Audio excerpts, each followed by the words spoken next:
su cara pa' que sepan, que se siente, que se enoje el presidente, que corra la sangre por su frente.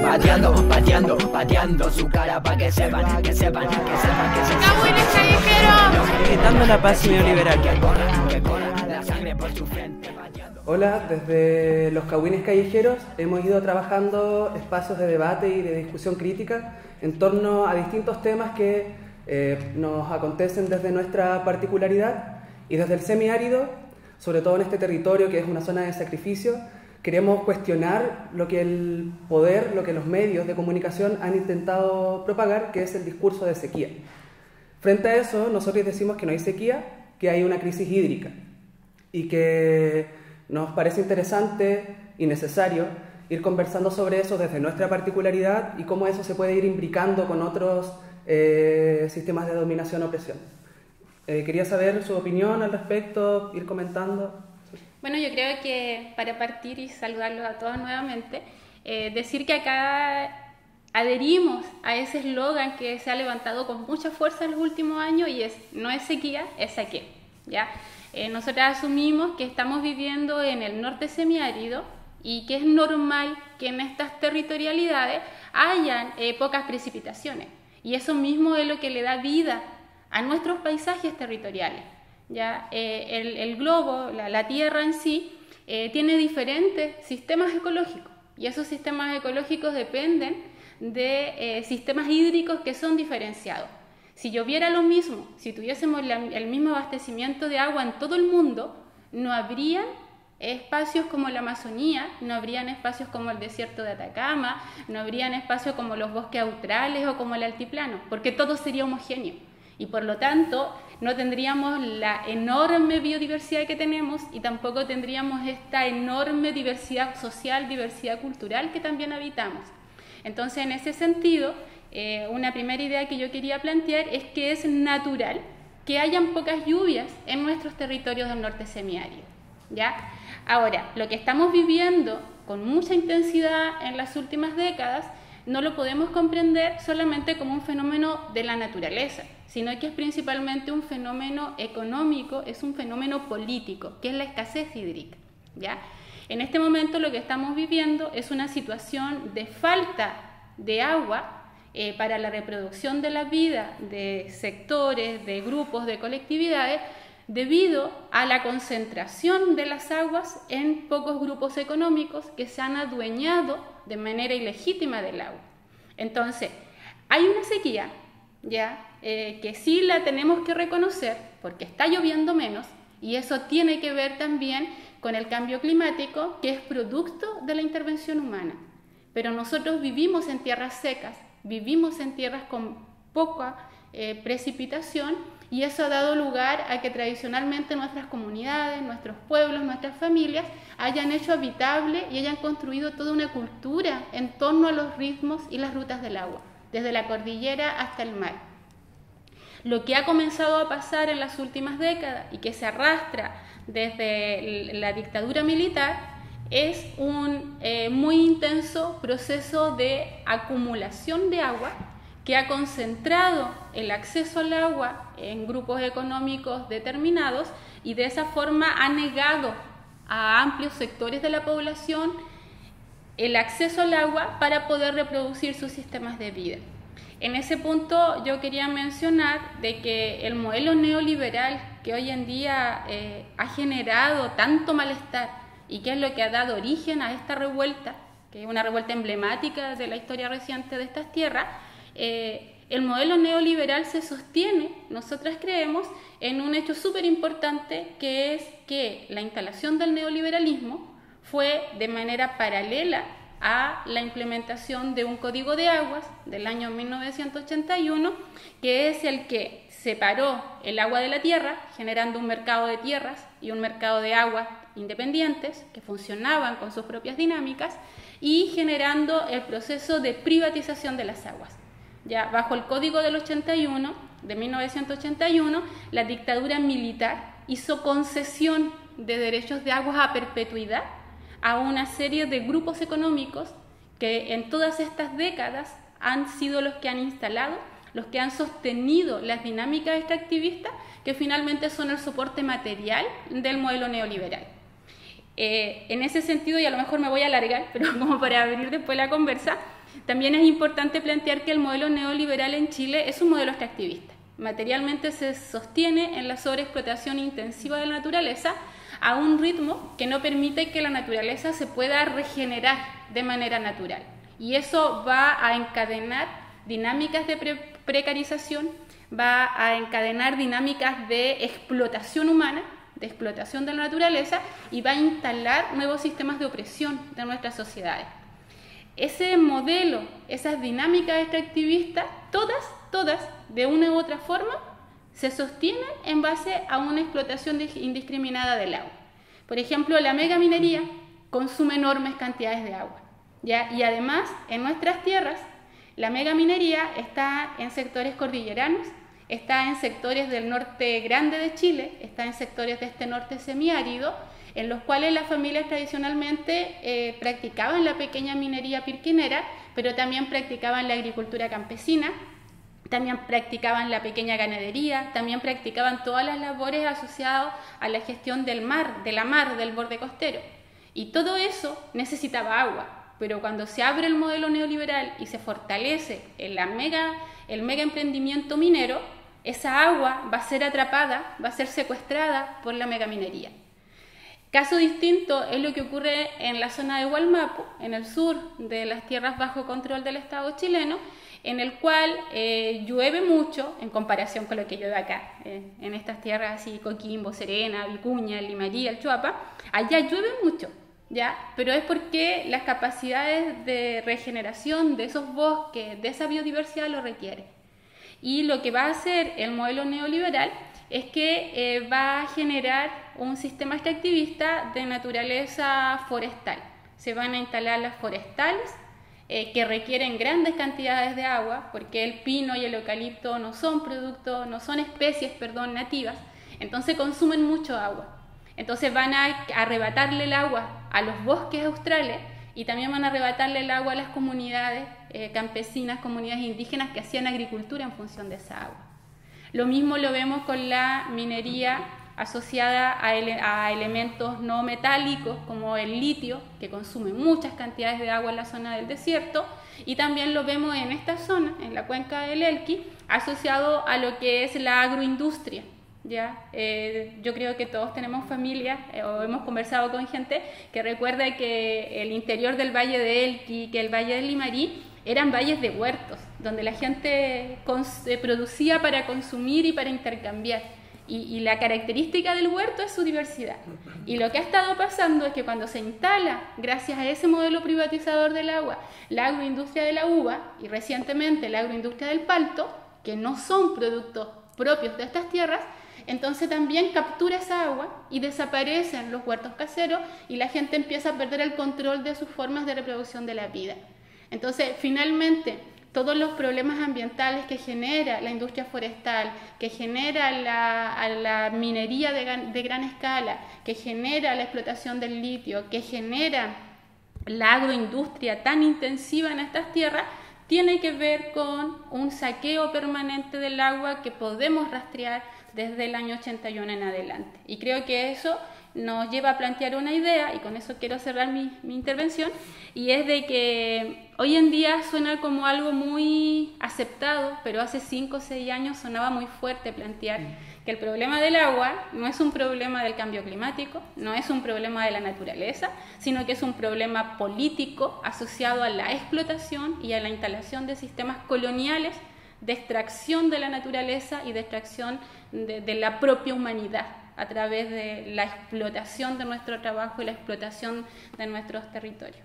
Eso creo como para enmarcar.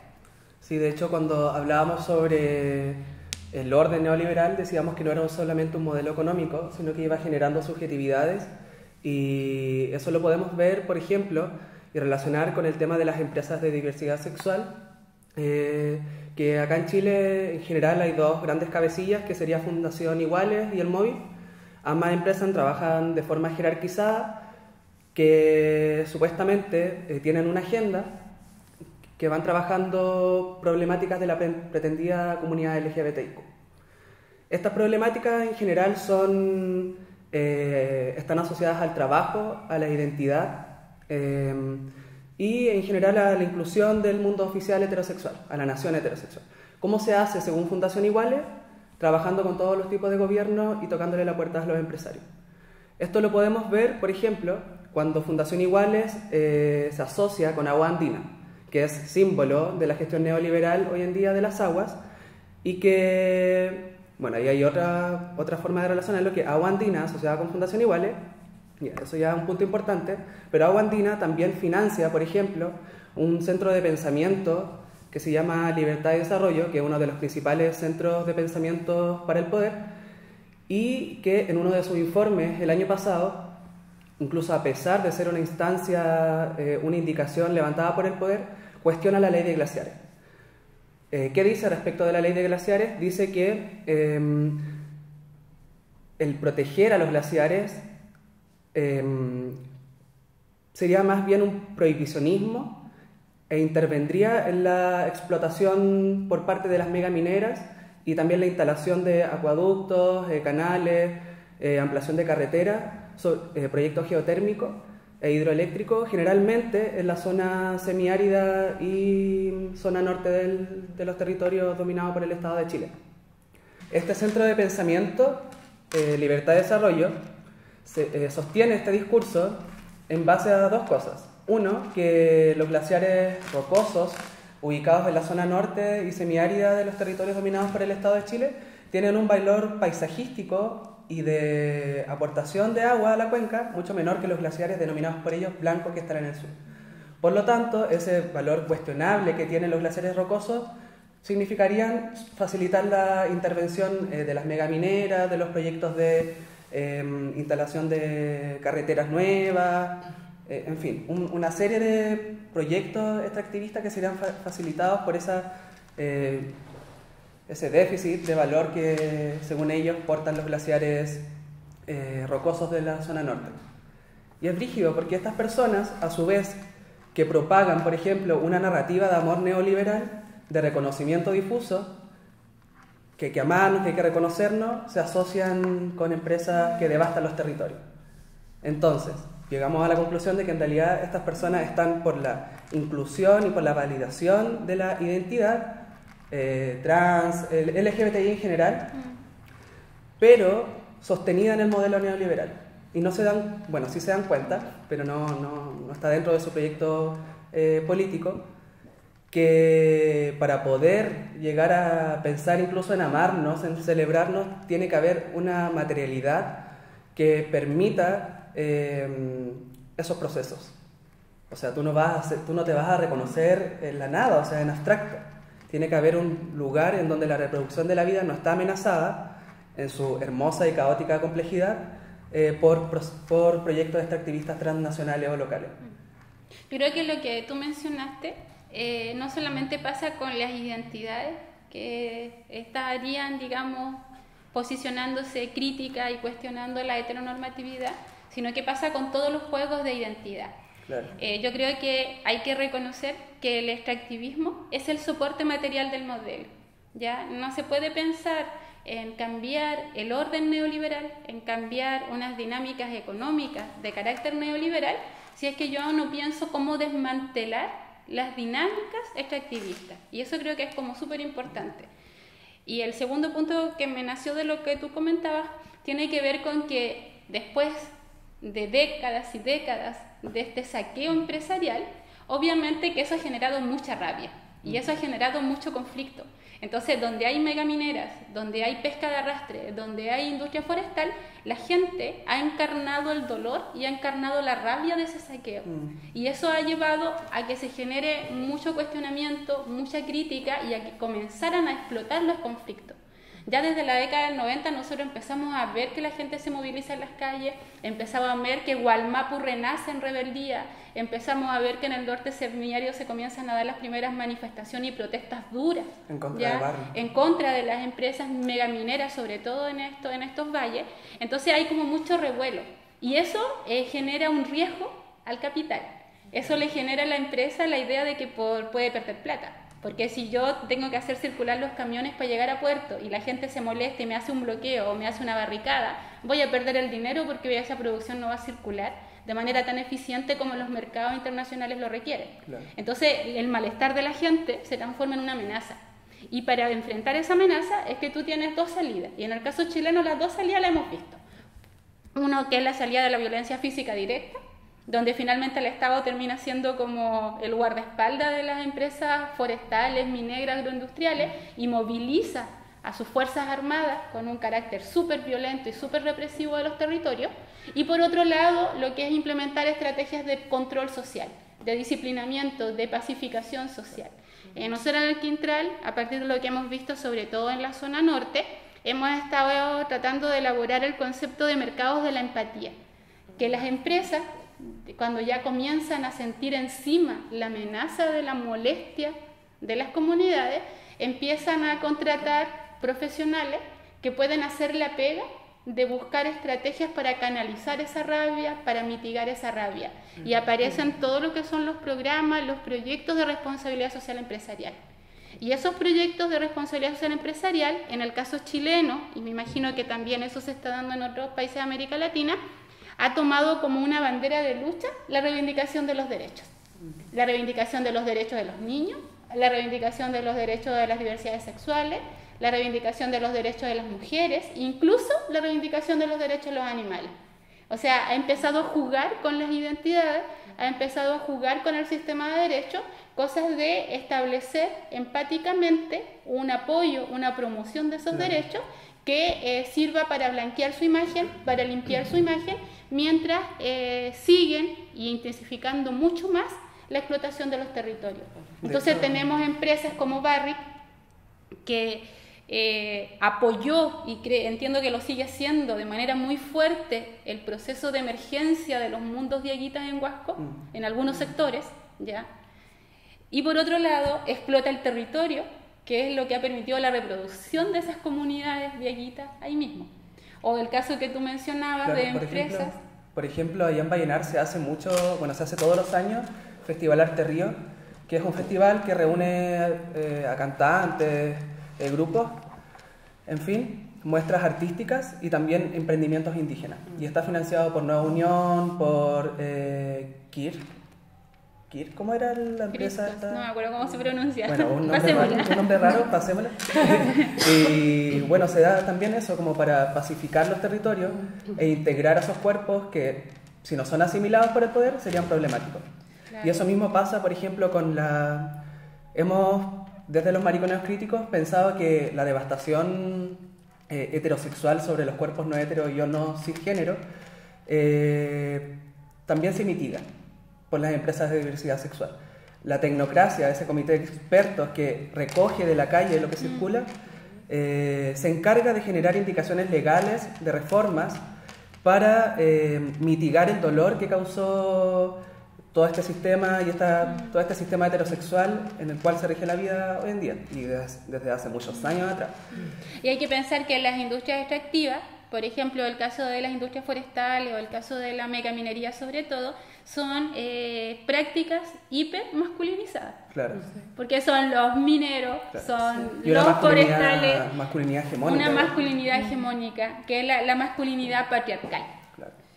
A mí me hacía acordar lo de ese mercado como de la vulnerabilidad, como lo que pasa igual en el Valle del Elqui, en la cuenca del Elqui, porque en el fondo igual se compran a los pobladores y a los territorios con los bonos o los programas Yo Emprendo, bonos, beca para los hijos para estudiar, y lo mismo pasa recorriendo así como la configuración del ciclo del agua. Si eso pasa en la cuenca del Elqui, lo mismo pasa en la costa, por ejemplo en la instalación de la Dominga y en todo ese debate de la instalación de la megaminería allá para la costa norte.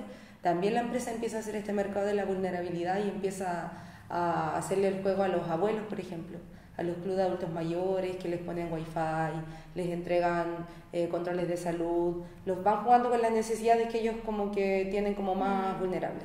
Y a los niños también, en la escuela, se va generando un mercado de la vulnerabilidad para tapar como el sol con un dedo y la acumulación capitalista y el extractivismo que va a estar presente, como que va a estar tapado con un manto que cubre un poquito tus necesidades. Igual juegan en esa lógica. Igual es súper macabro. Yo vengo del norte de Tocopilla y Agua Antofagasta todos los años gasta millones y millones en talleres, como para fomentar este autosustento que tiene que tener la comunidad, y porque ya tienen todo devastado, pues. Entonces la gente ya no puede pescar, no puede sobrevivir de eso, entonces tiene que buscar otro oficio, y esta gente hace el lavado de dinero como para que la gente quede como más feliz, más tranquila, y en realidad son puras migas, pues. Claro, y esa pacificación también es querer la despolitización de las territorialidades, porque busca gente que esté sumisa, que esté obediente, que esté disciplinada y que sea parte de esta reproducción del capital.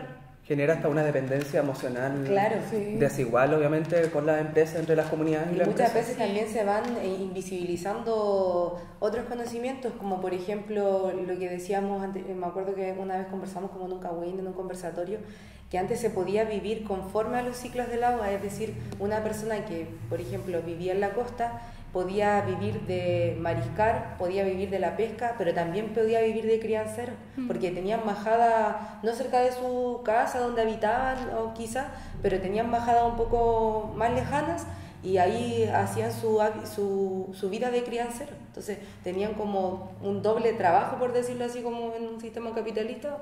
Eran pescadores por un lado, pero también podían criar a sus animales en lugares más secos. Pero eso lo permitía porque el ciclo del agua iba corriendo, no estaba siendo estancado por una lógica capitalista, por un neoliberalismo. La represa neoliberal.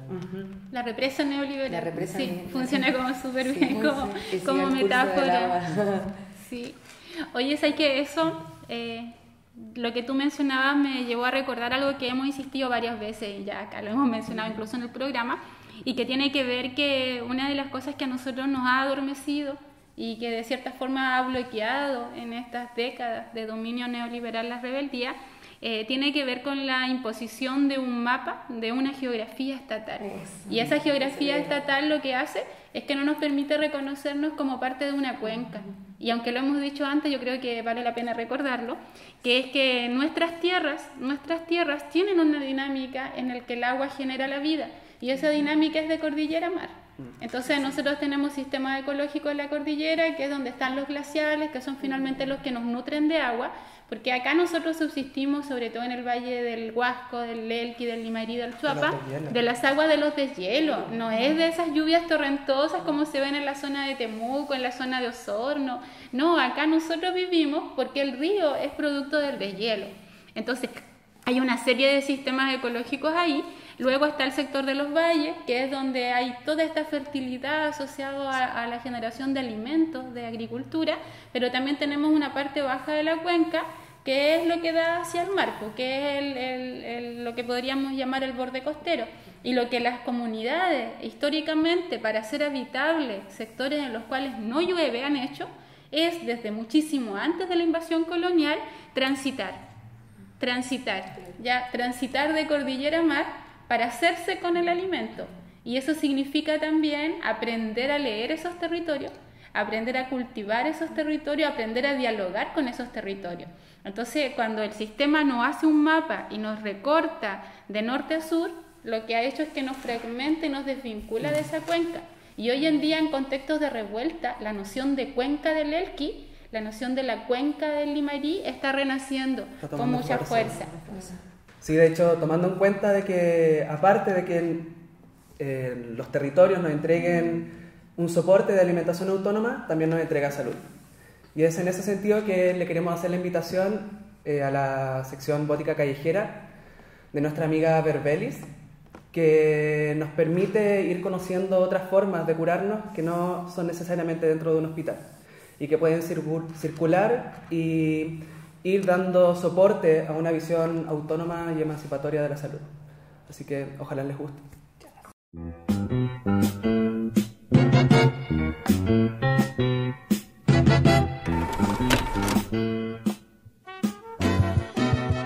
Estamos nuevamente con Verbelis, y sus datitos acerca de cómo cuidarnos, cómo protegernos, cómo potenciar el autocuidado en tiempos de revuelta.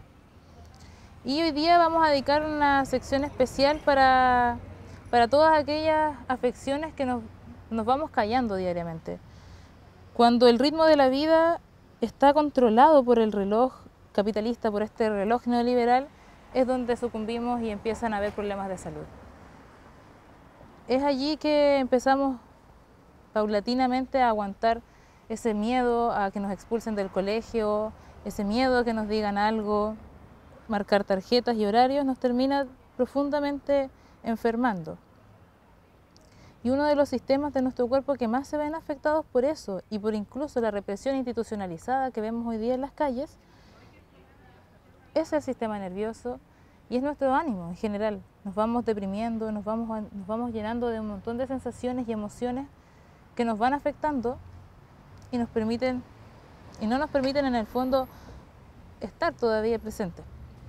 Es por eso que quiero compartir con ustedes las propiedades ya bastante conocidas que tienen estas plantas, la manzanilla por su parte y la lavanda. Ambas plantas comparten propiedades de tónicos del sistema nervioso central, relajar también el sistema nervioso y ayudan también entonces a conciliar el sueño, a poder tomarse las cosas con más pausa. Yo creo que algo de las cosas que tenemos que aprender a hacer en esta misma máquina que no se detiene es aprender el arte de demorarse, de sentarse a tomar un té, a sentir el sabor del té, a demorarse, a detener este tiempo que nos devora cada momento y no nos deja en el fondo fluir con todo el vaivén. Y la avena es también un muy buen potenciador de este sistema nervioso que se debilita constantemente por todo lo que ya hemos mencionado, por esta vida cotidiana que nos asesina. Comer avena fortalece mucho nuestro sistema, llenándolo además de proteínas y de fibra que es necesaria para poder funcionar correctamente, entendiendo que todas estas enfermedades o afecciones que poseemos son producto de una mala alimentación, son producto de esta devastación de la vida que somos, de la que estamos todos casi inmersos, y potenciarlo entonces desde una alimentación mucho más saludable, mucho más consciente, acompañada de las hierbas medicinales. Acá también es importante mencionar a la pasiflora, que es una enredadera que da una flor muy bonita, blanca. Esa planta también tiene muy buenas propiedades para inducir el sueño, para relajar el sistema nervioso, para relajar, por ejemplo, cuando tenemos muchos dolores de estómago, cuando estamos muy tensos, y sobre todo tomarse pausas. Eso es algo que hemos desaprendido mucho en este sistema y que tenemos que recuperar.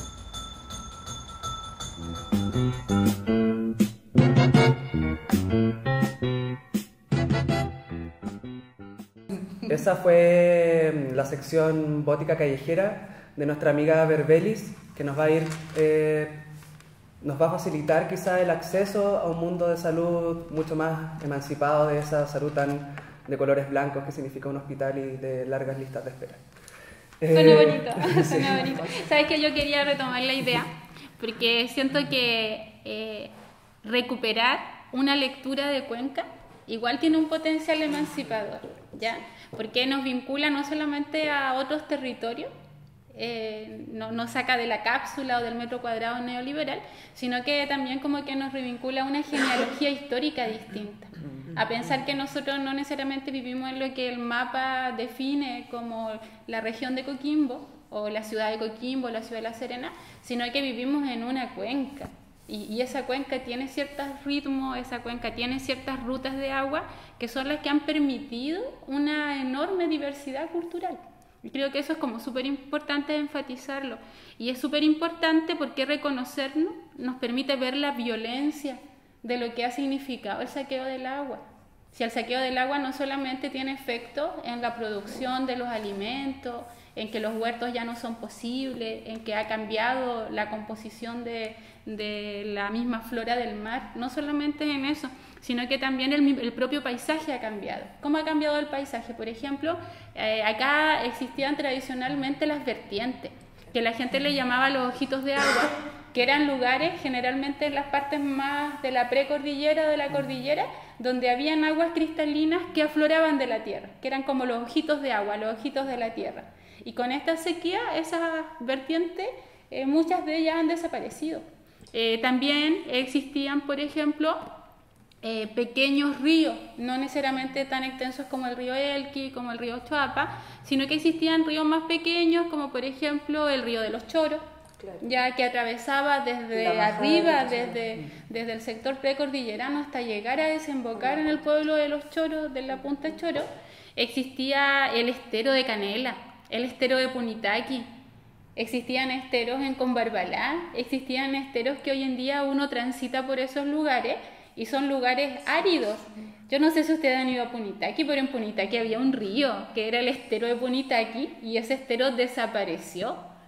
Y en los Choros uno cuando hace el camino desde la carretera hacia el pueblito de los Choros, es inimaginable para alguien que no tiene familia ahí, que no haya conversado con su familia, pensar que ahí había un río, que era el río de los Choros, y ahora ese río no existe. Y hay una naturalización también hacia esa crisis hídrica, como que la ocultamos, y recordar también ese ciclo y ver la cuenca como un ciclo también es recordar que sí podía existir unas dinámicas de vida que fueran fuera de una lógica tan extractivista. Por ejemplo, en el río de la Majada de los Choros llegaba hacia los Choros y en los Choros también hay una playa, entonces igual era un río que conectaba a las aguas, y también conectaba saberes, como había dicho anteriormente, conectaba saberes de conocimientos marinos con conocimientos crianceros, ganaderos. Claro.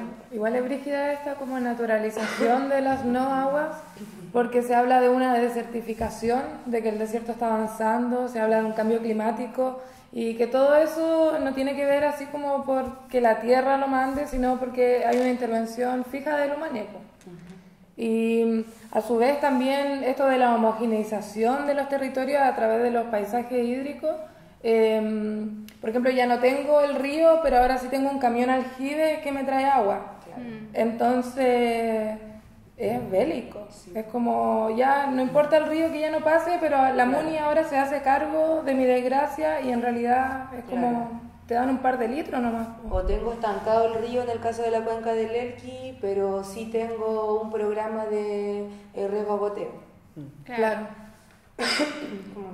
Sí, yo creo que eso que mencionaste se vincula con algo que muchas veces cuando se está problematizando la crisis hídrica no se menciona, y es la amenaza de las dinámicas de ecoeficiencia, de esta fe ciega en la tecnología para resolver el problema del abastecimiento hídrico y que da lugar a la generación de los mercados verdes. Claro. Porque en algún momento, yo me acuerdo hace 15 años atrás, hace 20 años atrás, se visualizaba que iba a haber una crisis hídrica, pero se tenía mucha fe en que íbamos a ser capaces como humanos, que tienen una inteligencia infinita, de lograr generar herramientas, de lograr generar dispositivos técnicos para poder resolver el problema de la escasez hídrica, del cambio climático, la contaminación.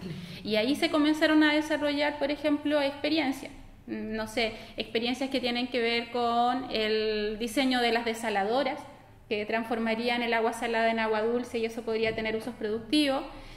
Por ejemplo, el tema de trabajar con el riego por goteo tecnificado para hacer mucho más eficiente el uso de las aguas. El hecho de, por ejemplo, generar obras de infraestructura hídrica, como pueden ser embalses mucho más elaborados que los de principios del siglo XX, o bien este año 2017, 18, 19, lo que fue el diseño de los proyectos de carretera hídrica, que también serían como soluciones tecnológicas al problema de la escasez. Agroquímicos para acelerar la maduración también de ciertas especies. Claro, o sea, todo lo que tiene con decir, si no hay agua, entonces mejoremos la calidad de la tierra para que se mantenga la fertilidad. El problema es que esa tecnologización no la puede adquirir cualquiera, sino que solo es un grupo de personas quien adquiere esos conocimientos.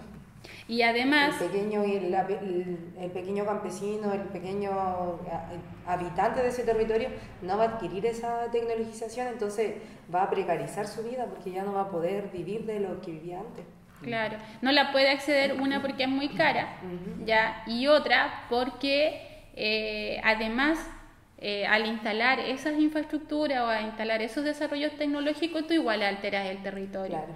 Entonces, por ejemplo, Se yo puede me dejar, acuerdo hace unos 10 años atrás, y eso se mantiene, que la gente que quiere tener plantaciones de cultivos en tierra genera un deseo muy fuerte del riego por goteo, como si el riego por goteo fuese la solución de todo. Entonces lo que uno plantea es que sí, pues es bueno que haya riego por goteo porque hace más eficiente el uso del agua. Lo que hay que preguntarse es si en estas tierras semiáridas nosotros podemos tener esas magnitudes, esas extensiones de monocultivo que necesitan riego por goteo.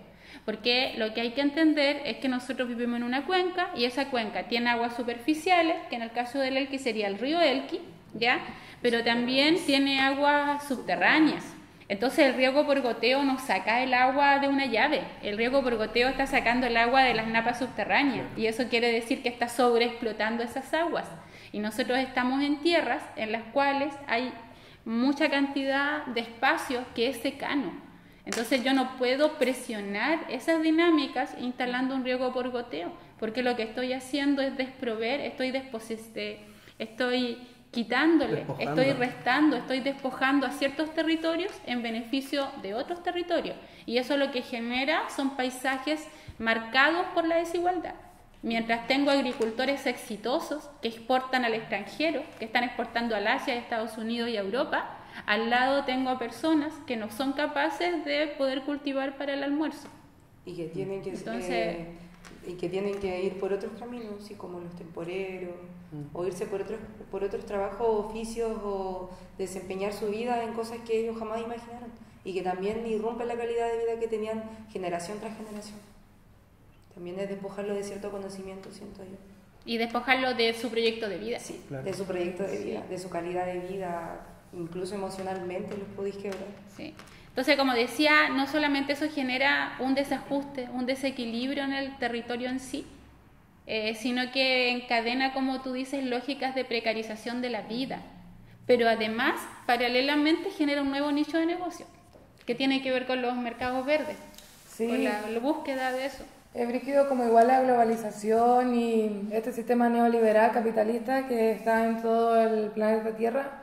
Ya sabemos todos que estamos pero podridos, pues, llenos de plástico por todos lados. Entonces se creó un nuevo nicho que es el capitalismo verde, que impulsa como desde Europa como come mejor, sé más vegan, compra cosas orgánicas, y la gente obvio que engancha, pues es como sí, pues vivimos la urbe, no comamos huevas más plásticas, entonces compremos palta, pero no se sabe nada que la palta nos está dejando la cagada en el tercer mundo, pues, o estas como nuevos mercados, pues.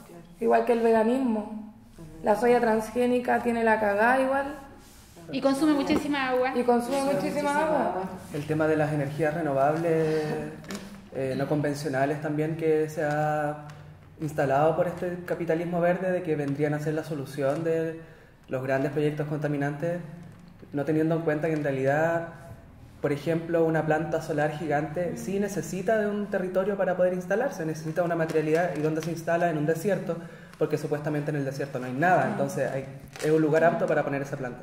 Pero en realidad si cambian las condiciones climáticas del lugar, si cambian las características incluso de como minerales, no sé, irrumpen en la fauna, en la flora del lugar, y no viene a solucionar el tema de devastación de los territorios, sino que viene a perfeccionar mediáticamente, ¿cómo se puede decir?, la explotación de la tierra. De hecho, como innovar en ese aspecto, en esa área, significa gran prestigio internacional para el Estado y para el poder. O sea. Sí. Yo siento que eso igual es lo que busca como este capitalismo verde, es como la reproducción de la devastación, pero de una bonita manera, así como una carita amable. Una carita amable. Yo creo es súper peligrosa. Sí, es súper peligroso porque yo creo que cuando nosotros hacemos el análisis de la crisis hídrica, que ya dijimos que es un asunto político, que tiene que ver con la concentración del agua, no con la escasez en sí debido al clima, hay que tener claro que eso está unido al extractivismo. Cuando nosotros analizamos el extractivismo tenemos que analizar que las dinámicas pasan por 3 momentos: producción, circulación y consumo. Y generalmente cuando nosotros vemos los problemas hídricos los asociamos solamente al contexto de la producción, donde está Barrick y lo que sucede en las comunidades de Huasco, donde se va a instalar Dominga y va a ser la gente de La Higuera, donde va a estar el centro de producción del mineral. En el caso del salar de Atacama, donde está SQM, donde están los salares, va a ser ese espacio. Y nos olvidamos de que para que eso sea rentable, para que eso genere capitalización, para que eso genere dinero y las empresas quieran invertir, tiene que tener buenas vías de circulación y tiene que tener mercados de consumo. Entonces, cuando nosotros analizamos las dinámicas extractivistas que explotan agua, no solamente nos tenemos que detener en donde está la empresa forestal o donde está la mega minera, sino que hay que entender que si la mega minera está en altura, para poder llegar a puerto y poder salir a los mercados internacionales necesita infraestructura vial, necesita puentes, necesita túneles, necesita caminos, necesita espacios de circulación de esa mercancía. Y eso va a necesitar que los territorios sean transformados. Entonces yo voy a abrir los territorios, yo voy a invadir los territorios para generar vías de circulación, ¿ya? Y además necesito tener fuentes de energía, porque la minería, si no tiene energía para sus labores productivas, tampoco es rentable. Entonces lo que yo tengo que hacer es instalar fuentes de energía que pueden ser hidroeléctricas, que pueden ser termoeléctricas, como son en la zona del norte y del semiárido, ¿ya? Y en eso yo creo que es súper fundamental de pensar que la energía básica para todo extractivismo es el agua. Claro. El agua es la energía básica. Y además de tener esa infraestructura energética y esa infraestructura de circulación de esa mercancía, requiero tener mercados de consumo. Y ahí es donde entra todo lo que está diciendo la Ofelia, que tiene que ver con que yo tengo que generar imaginarios sociales, claro, que hagan deseable el comer palta, que hagan deseable la frutilla hiperroja, frutillita, que hagan deseable el salmón, porque claro, así se vende en los supermercados, que hagan deseable aquello, ¿ya? Y eso es producir mercados de consumo. Y lo que nosotros hemos visto, y ahora creo que se está tensionando más fuerte, es que mucha gente cuando está pensando en proteger el agua y se levantan movimientos territoriales de defensa, a veces se levanta solamente en el territorio donde se está produciendo, o lo forestal, o lo agroindustrial, o lo mineral, y deja de lado la preocupación por la infraestructura de circulación y la infraestructura energética, y deja de lado los mercados de consumo, ¿ya? Entonces no logra abordar el problema. Y por el otro lado, hay ciertos sectores, sobre todo en grandes ciudades, que yo lo he visto más en Santiago, ¿ya? En Santiago principalmente, donde la gente cree que va a resolver el problema de los territorios, el problema ambiental, preocupándose del consumo. Claro. Entonces dice, no compre tanta ropa porque la ropa contamina. En realidad, mejor la carne de soya porque la otra carne también genera mayor contaminación, aparte de toda la violencia hacia las otras especies. Ataca la base ideológica del asunto. Claro, entonces, por ejemplo, la leche de almendra. Por ejemplo, todos los productos veganos, por ejemplo, atacar al capitalismo desde el consumo, claro, desconociendo que para producir la soya, que para producir la leche de almendra, tú tienes un territorio que está siendo saqueado. Entonces, como que las dos cosas se ven como un abstracto. Sí. Y no logramos entender que está todo completamente conectado. Yo no saco nada con boicotear el consumo del salmón, ya si es que no hago nada para intervenir las políticas de gestión del borde costero, que es donde se está cultivando el salmón. Claro. Entonces, eso es como súper necesario de entender, que son cadenas productivas. Y en todas esas cadenas productivas, el elemento básico es el agua. Quien controla el agua controla el territorio. Claro, desarrolla esa idea. Y el mercado. Claro que quien controla el agua controla el territorio, es como lo que decía, que el que tiene el control de ese ciclo hidrológico es quien va a controlar el territorio y todas las relaciones sociales que se van a producir en ese territorio. ¿Y quién controla el agua en estos casos? El empresariado, porque el agua es privatizada. Claro. Se configura bajo ya un sistema neoliberal, por lo cual ya es un y mugre con el mercado. Y eso claro, es lo que no queremos, porque al agua no la controla el mercado, pues el agua la debemos controlar nosotros, los territorios, y desde nuestro propio territorio también, Claro. De hecho, desde la calle también han habido voces que, bueno, están escupiendo rebeldía, y en esta sección, bueno, teniendo en cuenta que estamos en el programa de crisis hídrica, queríamos invitarles a escuchar las voces que en la calle están diciendo que no es sequía, es saqueo. Ojalá les guste. Para que nos motivemos de pana.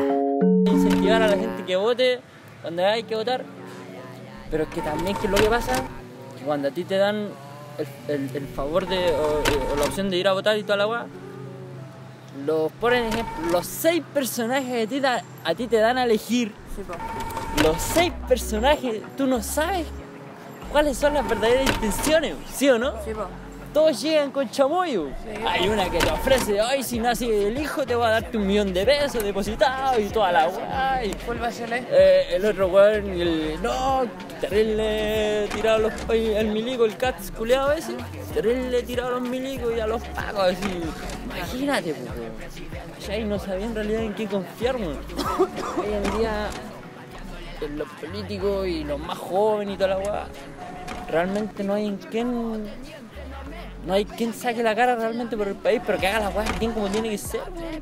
¿Qué les cuesta, weón? ¿Qué les cuesta si al fin y al cabo igual van a tener una comodidad, un techito, una casita, incluso mejor que la gente de clase media, como le llaman ellos? Hay gente que en realidad no alcanza para la clase media, hay gente que vive en la pobreza realmente, weón.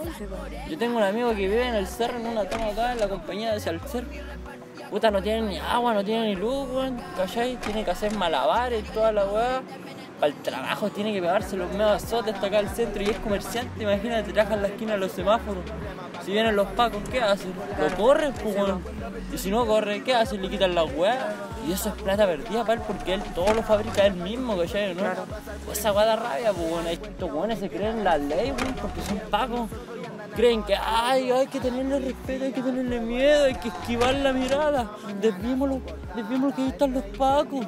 No, pues weón, son gente igual que nosotros, nomás, weón, estos weones, ¿a dónde, weón? Mandados, culiados, estos conchitos, yo, sin mentirte, imagínate, tuve 15 años en el Sename. ¿Tú sabes lo que es estar en el Sename? Ver cosas que se pasan en el Sename es terrible acuático para mí. La verdad que hoy en día también le han hecho el quita aquello. Hay cuánta desaparición de niños en el tema del Sename a nivel nacional. Hay tanto, sin mentirte, hasta se ve tráfico de venta que le llaman adopción, pero en realidad es venta. Yo tenía amigos en el Sename que antiguamente en los años 1999, por ahí, casi en el 2000, fueron llevados a otros países, allá. Pero fue un teje-me-teje que salió después a la luz, después de ponele que salió después a la luz como en el 2011, por ahí se dio a conocer cierta cosa que había pasado. Revuelta maricona, anticolonial, contra las empresas de diversidad. Full mariconeo, anticolonial, contra ciudadano neoliberal.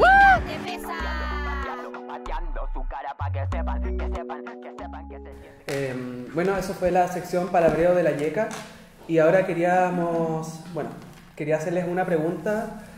¿Qué opinan sobre que desde las asambleas, nosotros ya hemos visto que se dio en La Serena, estén proponiendo la nacionalización del agua teniendo en cuenta que el mundo empresarial está fuertemente ligado al mundo estatal? ¿Qué opinan de eso? Como que se esté viendo una posible salida de la crisis hídrica a través de nacionalizar el agua, de otorgarle esa gestión al Estado. A ver, yo creo que la gente tiene una fe ciega en el Estado y que acá pareciera ser que la gente está funcionando a base de una dicotomía. Lo que no es privado es público y si es público es estatal. Y creo que eso es una trampa. O sea, nosotros obviamente que planteamos que es completamente no solo ilegítimo, sino que también es amenazante para la reproducción de la vida que el agua está en manos de privados. El agua no es un bien económico, el agua no es un recurso natural El agua es un elemento básico para la vida. En ese sentido, el agua es un bien común. Por lo tanto, no puede ser transado, no puede ser gestionado como si fuese una mercancía. Entonces yo incluso podría decir que es inmoral, ¿ya? Y es genocida el plantear que el agua se mantenga bajo este modelo de gestión privada del agua. Eso creo que es una cosa. Pero otra cosa distinta es pensar que la única solución posible es que el agua sea declarada como un bien nacional, ¿ya? Y que quede bajo el control del Estado y que sea gestionada a partir de los gobiernos. Creo que esa no es la salida. Yo creo que lo que deberíamos de pensar, y recién estamos abriendo esos espacios de discusión, tiene que ver cómo podemos gestionar el agua desde nuestros territorios, cómo podemos gestionar el agua desde nuestras comunidades, desde nuestros colectivos que habitan ciertos espacios territoriales, sin mediación estatal. Porque cuando estamos hablando del Estado chileno, estamos hablando principalmente de un aparato que está incrustado con las lógicas empresariales. Claro. Los ministros son un rato ministros y luego pasan a ser gestores de Acción Empresas, pasan a ser parte del directorio de la SOFOFA, después vuelven a ser ministros. Entonces, como que en realidad está completamente imbricado la clase política con la clase empresarial. Es una sola. Así que no da ninguna garantía de equidad, de igualdad, de justicia, que sea ese mismo Estado el que se haga cargo de la gestión del agua. Sería solamente darle legitimidad y hacer mucho más eficiente el mismo modelo neoliberal de gestión del agua. Y por otra parte, si hablamos no de un proceso de estatización del agua, sino de reconocerlo bajo una lógica de nacionalización, estaríamos pensando cómo problematizamos entonces esa relación que históricamente se ha construido entre Estado y nación. ¿De qué estamos hablando cuando se está hablando de nacionalización del agua? Si además en Chile se ha instalado el debate de construir una sociedad que sea plurinacional. Entonces, ¿cómo en la plurinacionalidad va a entrar nuevamente la lógica de la nacionalización? Entonces creo que hay un problema como epistemológico, no solamente un problema político en cómo estamos entendiendo el proceso de nacionalización. Si el proceso de nacionalización es estatizar el agua, no. Si el proceso de nacionalización es generar una gestión gubernamental de carácter neoliberal del agua, no. ¿Ya? Creo que lo que hay que pensar, y esa es la tarea, y en los contextos de revuelta es súper fértil pensar en esas tareas, es abrir el horizonte de posibilidades de gestiones comunitarias del agua, de gestiones vinculadas a los territorios del agua. Pero esa conversación no se va a dar si es que antes yo no discuto el futuro del Estado y el futuro del Estado-Nación. Entonces creo que hay una conversación previa a la nacionalización del agua que tiene que ver con cómo pensamos el orden social, fuera del Estado y fuera de la nación. Es súper complejo, sí, no sabría cómo... Igual ya se puede entrever más o menos cómo acciona el gobierno con la última campaña sobre el agua que tiró, muy apocalíptica, muy siguiendo esta misma lógica de que tenemos que bañarnos en 3 minutos porque si no el agua se acaba para todo el mundo. Y es como, perritas, están secuestrando el agua. Hay cosas mucho más importantes que decirme que va a haber un corte como después de un día semanal. Es como absurdo. Mientras salen los ministros como hablando y atrás una pileta llena de agua. Yo pienso, entonces esta gente igual va a secuestrar el agua, si no son los empresarios, va a ser el gobierno. Y mientras a nosotros nos cargan como la volada de que no, de que es tu culpa, porque no recicláis el agua a la lavadora, de que te bañáis por media hora. Como me baño más de 10 minutos, pero el valle todos los veranos sigue verde de monocultivo. Claro. Es como para universalizar la culpa y no hacerse cargo de que en realidad es ese grupo, son esos sectores los que han devastado los territorios. Pues. De hecho, nos han despojado del agua, no somos, o sea, eso es la agroindustria, es el capitalismo verde que nos despojó de eso, no es que yo me esté bañando 7 minutos todo el día. Es como también... Sí, yo creo que eso también tiene que ver con desresponsabilizarse y transferir la culpa de un modelo económico a un asunto individual. Claro, una Y práctica de esa individual. forma, además, te ubica en un debate moral, porque al final uno se siente culpable de estar tomando más agua sabiendo que hay un niñito que se está desmayando, que las cabritas se están cayendo porque hay sequía, o de tomar las duchas largas, o de tener piscina, que uno recomendaría que en el semiárido eso no es posible, porque es como imposible pensar que si acá llueve poco, si nos alimentamos con la nieve, la gente en el Valle del Elqui, los empresarios turísticos ofrezcan cabañas con piscina, o sea, eso es ilógico. ¿ya? Antiético, po, Es antiético. Pero aparte de eso, que sí creo que hay un problema ahí, que hay que tener mejores prácticas de uso del agua, porque la gente siempre las ha tenido, no es una cosa nueva. La gente que ha vivido en el secano nunca se le ha ocurrido regalar de regalo de Navidad a los cabros chicos una piscina plástica. O sea, no, porque saben que no se puede porque viven en un territorio en el que no hay agua, ¿ya? Pero otra cosa distinta es que se nos responsabilice a nosotros como sujetos que ya estamos bajo un sistema de explotación, que además somos culpables de la crisis hídrica. Cuando el tema de la crisis hídrica pasa por el entramado extractivista, que es el que sostiene el modelo neoliberal. Y creo que la imagen de don Alfredo Moreno, el actual ministro de Obras Públicas, ex ministro de Desarrollo Social, que fue el ministro que implementó el Plan Araucanía con toda la violencia que eso ha significado, y que ahora es ministro de Obras Públicas, mientras él daba el anuncio de cómo se iba a hacer esta campaña para ahorrar agua, el agua de la pileta del Palacio de la Moneda caía. Creo que esa imagen es súper metafórica de cómo desde el gobierno se tratan como de limpiar y de generar una carga moral, una culpa moral a las personas por consumir agua más allá de lo que se supone que debería ser eficiente. De hecho, recuerdo mucho lo que hablamos en el Cawin pasado, que era el hecho de que la narrativa que ocupó, por ejemplo, Hernán Buji para justificar el hecho de privatizar la agua era de que la gente no le daba valor y que por lo tanto al otorgarle un valor económico al agua iba a generar que la gente se preocupara por cuidarla. Claro. Cuando en realidad lo único que era para facilitar la concentración del agua, por lo tanto la concentración de los riegos y la concentración de esa ganancia. No era para generar una cultura sustentable en que la gente tuviera prácticamente europeizadas como para modernizar al Estado respecto al consumo de agua, no, era solamente para facilitar la extracción y la concentración de los derechos del agua en el sector empresarial.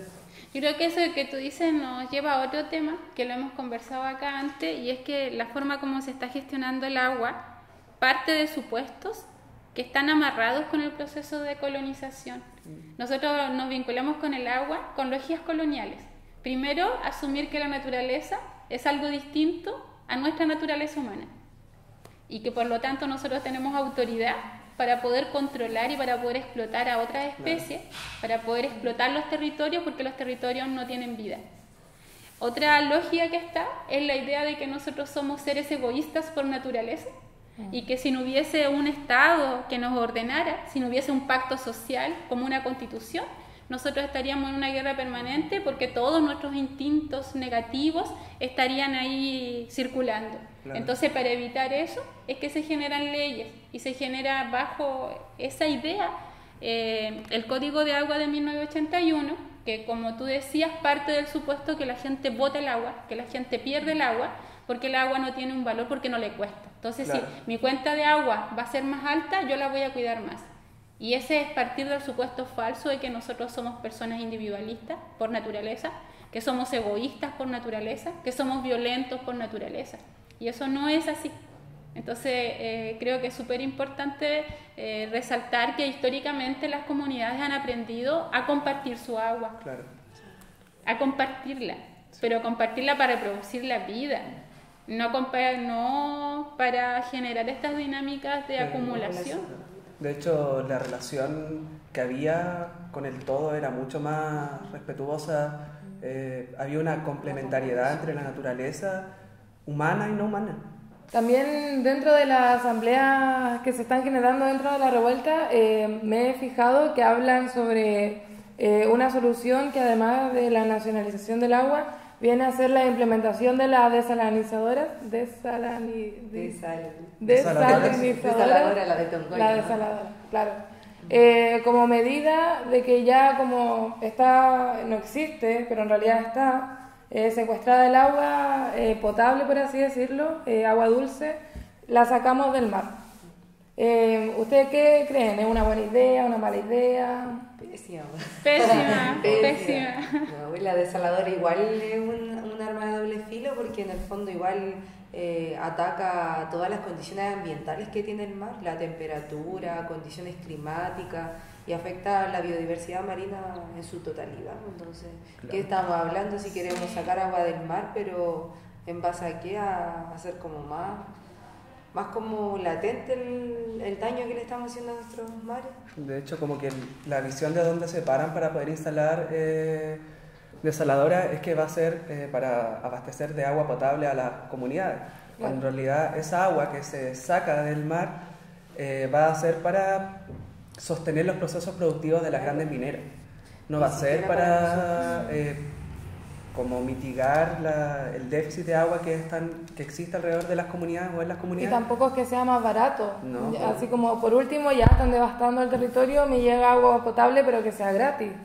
Claro, Sí, yo creo que lo que ustedes mencionan es uno de los puntos de las desaladoras que tiene que ver con que nosotros tenemos que entender que vivimos en una cuenca y que la desembocadura de los ríos es el mar y eso es natural.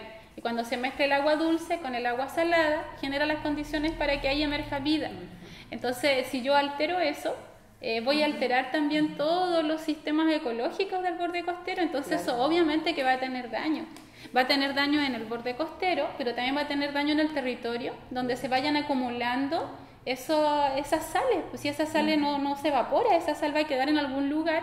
Y hay experiencias, en el caso de Israel, en el caso de España, donde se han implementado las desaladoras, donde finalmente la sal acumulada, como en estos cerritos de sal, como acaso en los cerros de Relaver, se filtra y contamina las napas subterráneas, la sala también.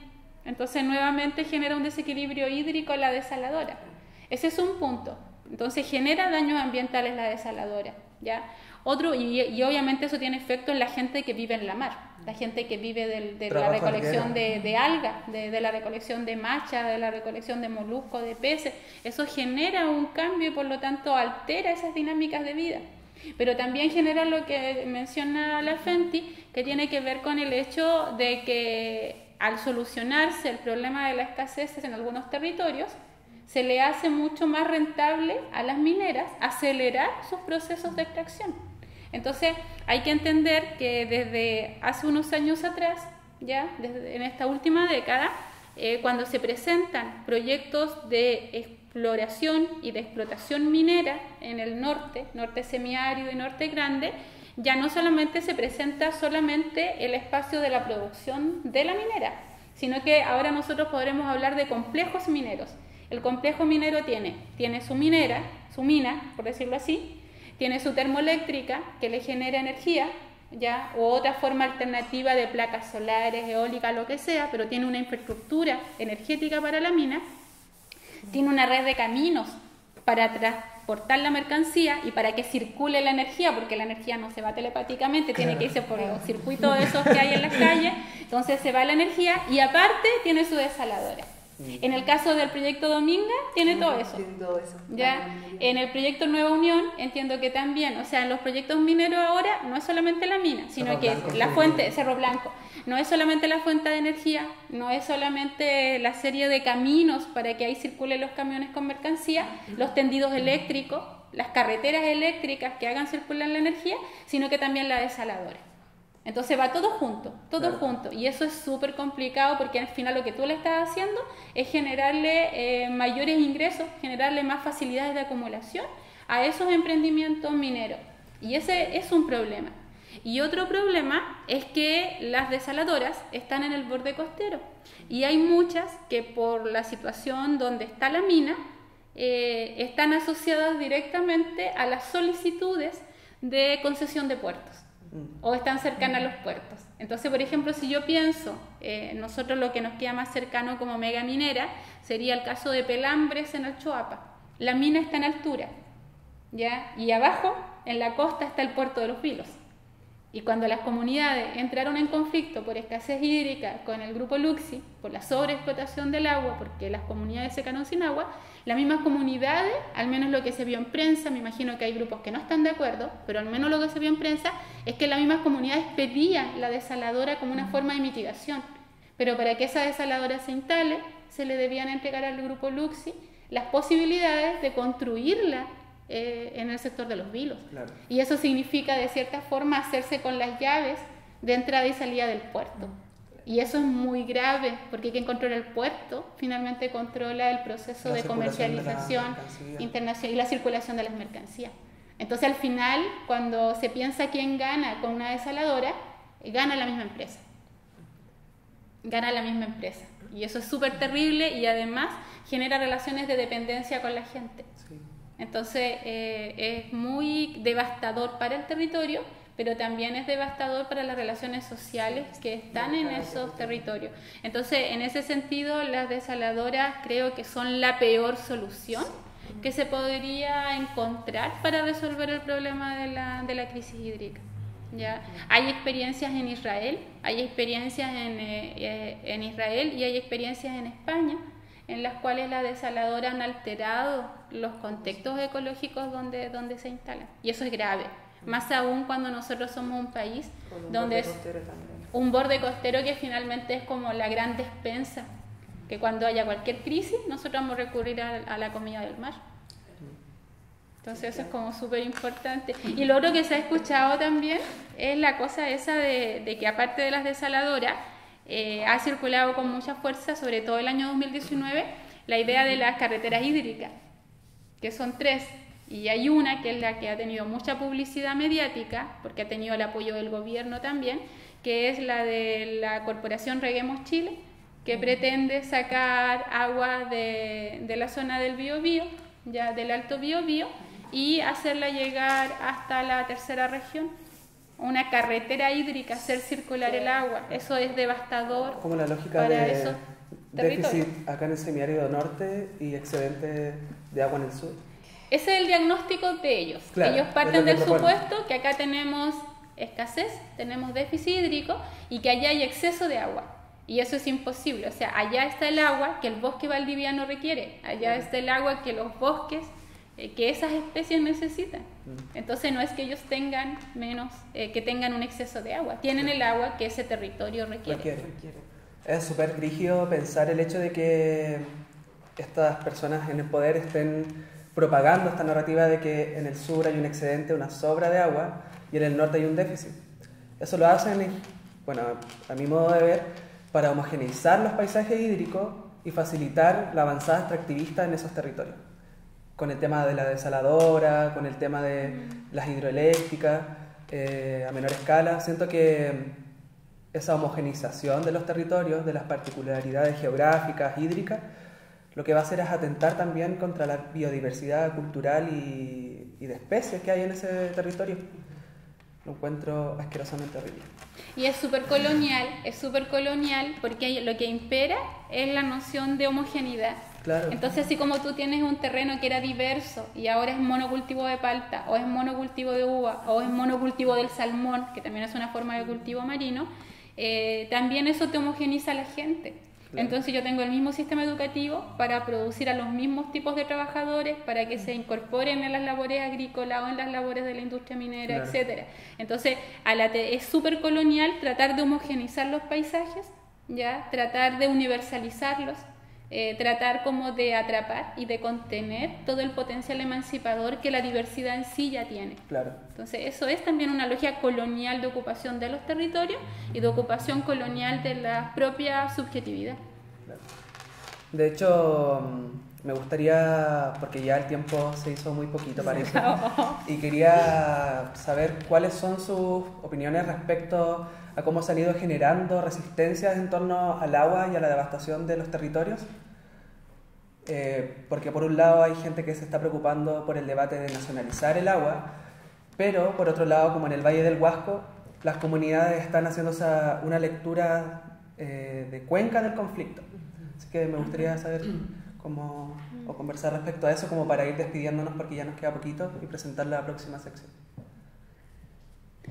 ¿Quién quiere partir? Partamos por allá, así por orden. Ya, que el caudal que siga igual que el ánimo de esta revuelta y que el ciclo hidrológico no sea controlado por el empresariado ni por el Estado, sino que se configure desde cada territorio, desde cada territorialidad, y eso, que la fuente de agua sea libre y fuera de esta lógica de acumulación capitalista. Creo que es lo que me queda a mí.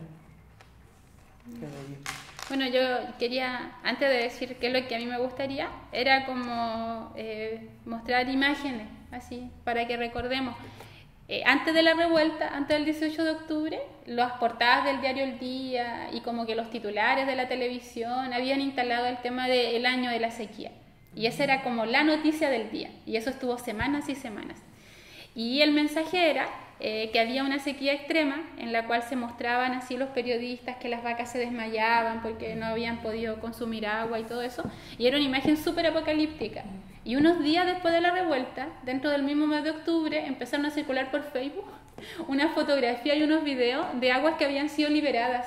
Sí. Que habían sido liberadas en el sí. Aconcagua, etcétera, y se veían los animalitos consumiendo esa agua. Me acuerdo haber visto fotografías del Valle del Elqui, seco, donde no había circulación del río Elqui, y hace unas semanas atrás, gente del Valle del Elqui liberó el río Elqui, liberó las compuertas que tenían atrapada el agua y el agua volvió. Entonces creo que la revuelta ha generado como la estructura de oportunidades políticas, ha generado el contexto político para que toda la rabia que la gente ha tenido en una serie de temas, que no son solamente el tema agua, lo lleva a tomar acciones prácticas. Claro. Y creo que ese es como un súper buen antecedente de lo que podría pasar este año 2020, donde no solamente se dé el debate respecto a si se quiere nacionalizar el agua, que hay que derogar el Código del 81, que hay que hacer transformaciones a la Constitución, sino que la gente vive en un territorio, ve que el agua está atrapada y la libere. Punto. ¿Ya? O sea, acción directa en relación a este secuestro de las aguas. Claro. ¿Ya? Ahora sabemos que va a haber represión, ahora sabemos que seguramente se van a movilizar fuerzas violentas desde el Estado, pero sabemos que la gente conoce sus territorios. Conoce sus territorios, entonces también conoce cómo poder abordar y cómo poder enfrentar esa represión que vaya a venir, como lo han hecho durante décadas en Gualmapu. Entonces creo que eso es como súper importante. Otra cosa que veo, que se había comenzado a gestar en los últimos años y la revuelta lo ha mostrado mucho, es el cruce entre los movimientos feministas, dentro de los que ya hemos hablado que hay mucha diversidad, pero hay ciertos feminismos populares, hay ciertos feminismos con críticas coloniales, hay feminismos que son feminismos muy latinoamericanos, que siempre han tenido como uno de sus temas eje el tema de la defensa del territorio.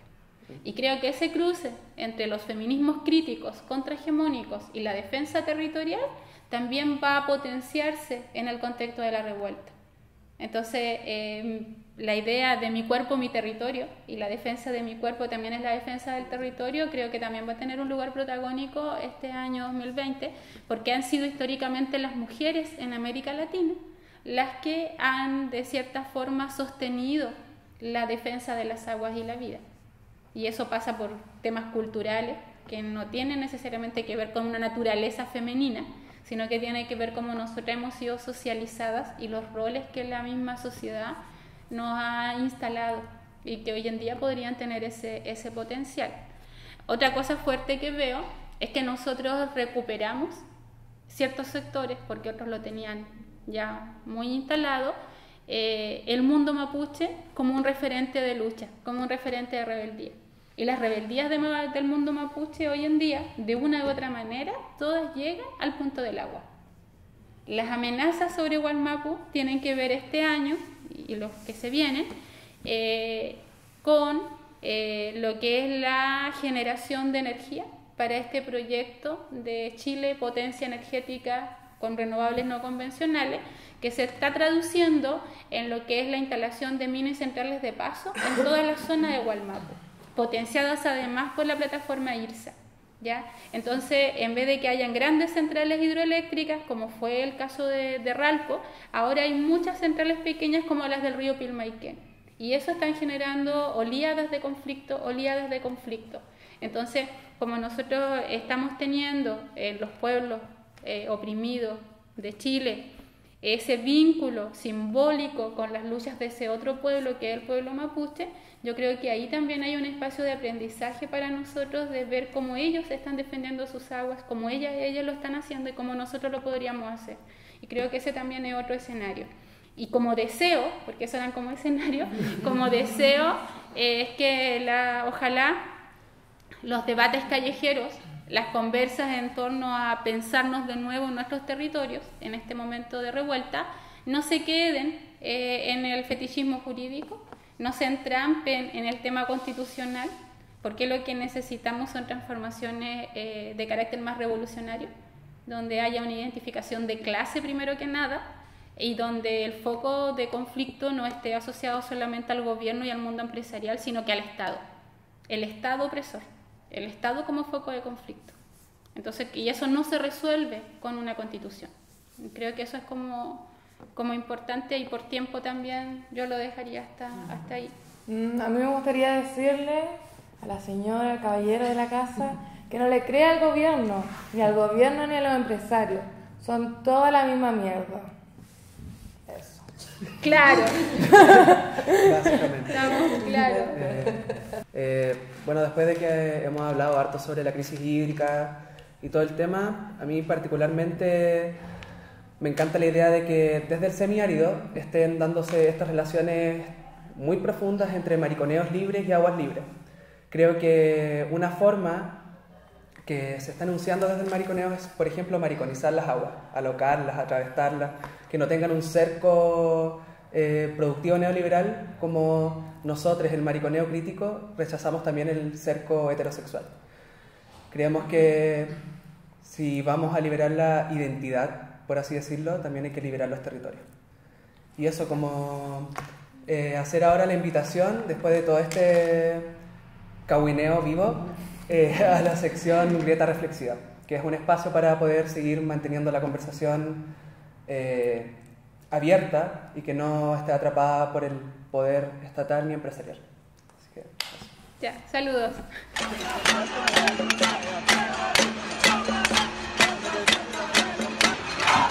Cahuineando, hemos podido reafirmar cómo el capitalismo logra reciclar y refuncionalizar posturas que en algún momento estuvieron en el lugar de la crítica, como el veganismo.